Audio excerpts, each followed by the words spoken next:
ವೀಕ್ಷಕರೇ, ಕನ್ನಡದ ಜನಪ್ರಿಯ ಹಾಸ್ಯ ನಟ ಮತ್ತು ಕಾಂತಾರ ಚಿತ್ರದಲ್ಲಿ ಪ್ರಮುಖ ಪಾತ್ರದಲ್ಲಿ ನಟನೆಯನ್ನ ಮಾಡುತ್ತಿದ್ದ ನಟ ರಾಕೇಶ್ ಪೂಜಾರಿ ಅವರು ಹೃದಯಾಘಾತದಿಂದ ಇಹಲೋಕವನ್ನು ತ್ಯಜಿಸಿದ್ದಾರೆ.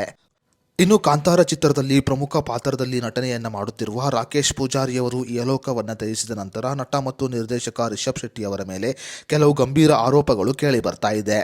ನಟ ರಿಷಬ್ ಶೆಟ್ಟಿ ಅವರು ಈ ರೀತಿಯಾಗಿ ನಡೆದುಕೊಳ್ಳಬಾರದಿತ್ತೆಂದು ಸಾಕಷ್ಟು ಜನರು ತಮ್ಮ ಅಭಿಪ್ರಾಯವನ್ನು ಹೊರಹಾಕುತ್ತಿದ್ದಾರೆ.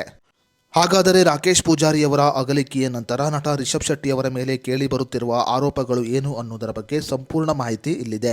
ಹೌದು ವೀಕ್ಷಕರೇ, ನಟ ರಾಕೇಶ್ ಪೂಜಾರಿಯವರು ಇಹಲೋಕವನ್ನು ತ್ಯಜಿಸಿದ ನಂತರ ನಟ ರಿಷಬ್ ಶೆಟ್ಟಿ ಅವರು ಅವರ ಅಂತಿಮ ದರ್ಶನವನ್ನು ಮಾಡಲು ಕೂಡ ಬರಲಿಲ್ಲ.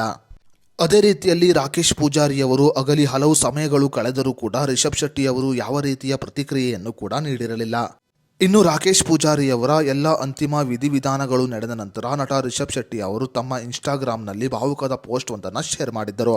ಸದ್ಯ ರಿಷಬ್ ಶೆಟ್ಟಿ ಅವರ ಈ ವರ್ತನೆ ಸಾಕಷ್ಟು ಜನರ ಬೇಸರಕ್ಕೆ ಕಾರಣವಾಗಿದೆ.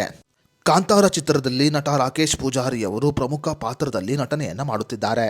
ರಿಷಬ್ ಶೆಟ್ಟಿ ಅವರು ನಿರ್ದೇಶನ ಮಾಡಿ ನಟನೆಯನ್ನ ಮಾಡುತ್ತಿರುವ ಕಾಂತಾರ ಚಿತ್ರದಲ್ಲಿ ರಾಕೇಶ್ ಪೂಜಾರಿ ಅವರು ಪ್ರಮುಖ ಪಾತ್ರದಲ್ಲಿ ನಟನೆಯನ್ನ ಮಾಡುತ್ತಿದ್ದರೂ ಕೂಡ ನಟ ರಿಷಬ್ ಶೆಟ್ಟಿ ಅವರು ಅವರ ಅಂತಿಮ ದರ್ಶನವನ್ನ ಮಾಡಲು ಬರಲಿಲ್ಲ.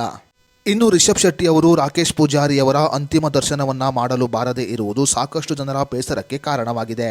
ಇನ್ನು ಸಾಕಷ್ಟು ಅಭಿಮಾನಿಗಳು ರಿಷಬ್ ಶೆಟ್ಟಿ ಅವರು ರಾಕೇಶ್ ಪೂಜಾರಿ ಅವರ ಕುಟುಂಬಕ್ಕೆ 1 ಕೋಟಿ ರೂಪಾಯಿ ಪರಿಹಾರವನ್ನ ನೀಡಬೇಕು ಎಂದು ಕೂಡ ತಮ್ಮ ಅಭಿಪ್ರಾಯವನ್ನ ಹೊರಹಾಕಿದ್ದಾರೆ.